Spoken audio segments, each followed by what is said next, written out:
मजदूर क्षेत्रों में केंद्रीय श्रम मंत्री के इस कथन का स्वागत किया जाएगा कि सरकार श्रम सम्मेलन और स्थायी श्रम समिति के सम्मुख इस आशय का एक प्रस्ताव रखने जा रही है कि उद्योगों में मजदूरों को भी हिस्सेदार बनाया जाए।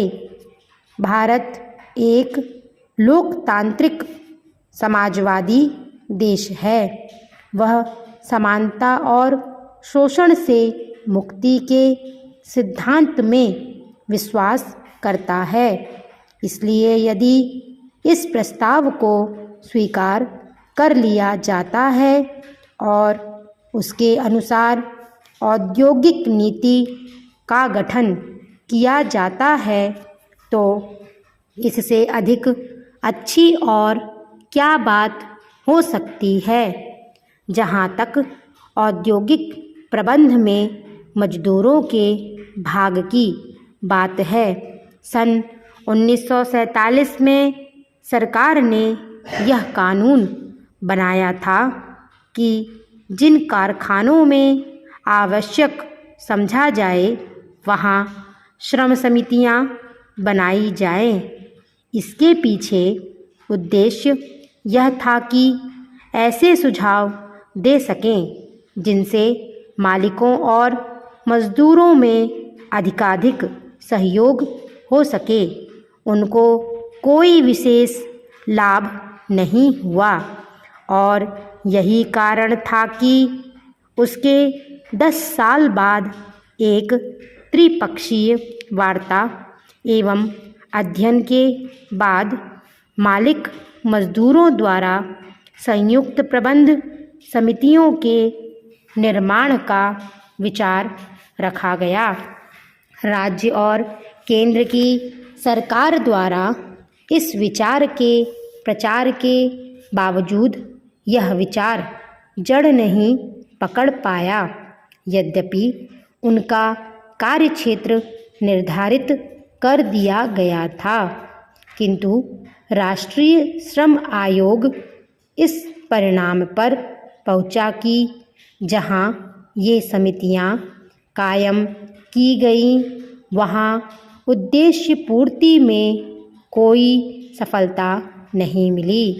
स्वयं श्रम मंत्री ने यह प्रकट किया कि केवल 35 सरकारी उद्योगों में इस प्रकार की संयुक्त प्रबंध समितियां कायम हो सकीं और उनका काम बहुत निराशाजनक रहा।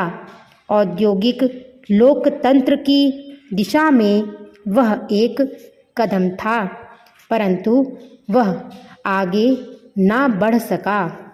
अब पुनः कुछ दिन पूर्व श्रम मंत्री ने घोषणा की थी कि सरकार ने उद्योगों के प्रबंध में मजदूरों को शामिल करने का निश्चय किया है और इसके लिए प्रशासन सुधार आयोग की सिफारिश के अनुसार कारखाने के निदेशकों में से एक मजदूरों का प्रतिनिधि रखेगी।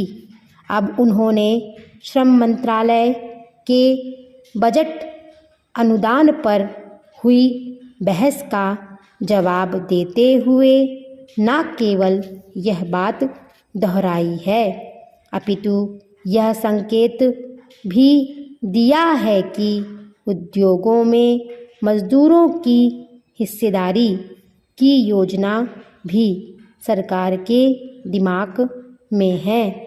कहना ना होगा कि यदि यह योजना कार्यान्वित कर दी गई तो प्रबंध और मिल्कियत दोनों में मजदूरों की साझेदारी होने से औद्योगिक क्षेत्र में एक क्रांतिकारी युग का श्री गणेश हो जाएगा। निजी क्षेत्र के उद्योग इस योजना का स्वागत नहीं कर सकते हैं, क्योंकि इससे उनके मालिकों के लाभ को चोट पहुंच सकती है।